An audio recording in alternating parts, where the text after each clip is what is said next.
निष्पक्ष चौकशीसाठी अजित पवार पदावर नकोत, अजित पवार यांनी तात्काळ राजीनामा द्यावा, अंजली दमानी यांची मागणी। अजित पवार यांनी रुपाली ठोंबरे पाटील यांना टाळलं, अजित पवारांना भेटण्याचा ठोंबरेंचा प्रयत्न। पुणे महार वतन कथित जमीन घोटाळा प्रकरण, अटकपूर्व जामिनासाठी शीतल तेजवानीची हायकोर्टात धाव, 2 आठवड्यानं हायकोर्टात सुनावणी होणार। डॉक्टर शाहीनचं महाराष्ट्र कनेक्शन, महाराष्ट्रातील व्यक्तीसोबत डॉक्टर शाहीननं केला होता विवाह, 2015 मध्ये डॉक्टर शाहीनचा झाला होता घटस्फोट। चिन्ह आणि पक्षाबाबत सर्वोच्च न्यायालयात सुनावणी अपेक्षित, सर्वोच्च न्यायालयात सकाळच्या सत्रात सुनावणी अपेक्षित, ठाकरे आणि पवारांचे प्रतिनिधी न्यायालयात हजर राहणार। भाजप खासदार निशिकांत दुबेंच्या अडचणी वाढणार, राज ठाकरेंच्या विरोधातील वक्तव्य भोवण्याची शक्यता।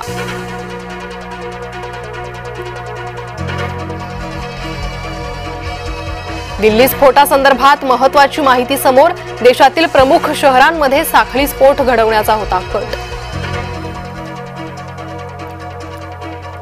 पंतप्रधानांनी बोलावली उच्चस्तरीय बैठक, दिल्ली बॉम्बस्फोटाच्या सखोल चौकशीसाठी दिल्लीत बैठक।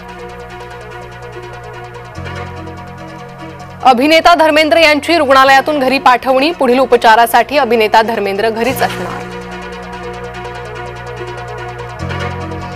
अभिनेता गोविंदा रुग्णालयात दाखल, बेशुद्ध झाल्यानं रुग्णालयात भरती, जुहूच्या क्रिटिकेअर रुग्णालयात उपचार सुरू।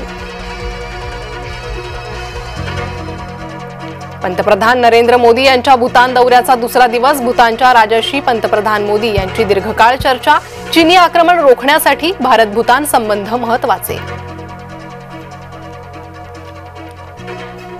शिक्षकाकडून गुरु शिष्याच्या नात्याला काळीमा, अकोल्यात अल्पवयीन मुलीवर शिक्षकाचा अत्याचार, शिक्षकाला ग्रामस्थांनी मारहाण केल्याचा व्हिडिओ व्हायरल। शरद पवार आणि आशिष शेलार एक साथ, जितेंद्र आव्हाडांना विजयी करा, आशिष शेलारांचं मतदारांना आवाहन। मुंबई क्रिकेट असोसिएशनची आज निवडणूक, कार्यकारी समितीमधील विविध पदांसाठी मतदान, निवडणुकीत शरद पवार आणि आशिष शेलार एकत्र। मुंब्रा रेल्वे अपघात प्रकरणी आज सुनावणी, आरोपींच्या अटकपूर्व जामिनावर सुनावणी।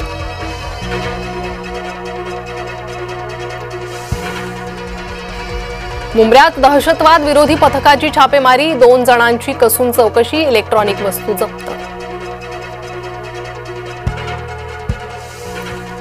मुंबई महानगरपालिकेचं वॉर्ड निहाय आरक्षण जाहीर, तब्बल 114 वॉर्ड फक्त महिलांसाठी राखीव, दिग्गज नगरसेवकांना बसला धक्का। मुंबई महानगरपालिकेचं वॉर्ड निहाय आरक्षण जाहीर, दिग्गज नगरसेवकांना बसला धक्का, रविराजा, माजी महापौर स्नेहल आंबेकरांचे प्रभाग झाले आरक्षित। अयोध्येला जाणारे प्रवासी तब्बल 6 तास लटकले, स्पाइसजेटच्या मुंबईहून अयोध्येला जाणाऱ्या विमानात बिघाड, विमान 6 तास लटकल्याचा प्रवाशांना फटका।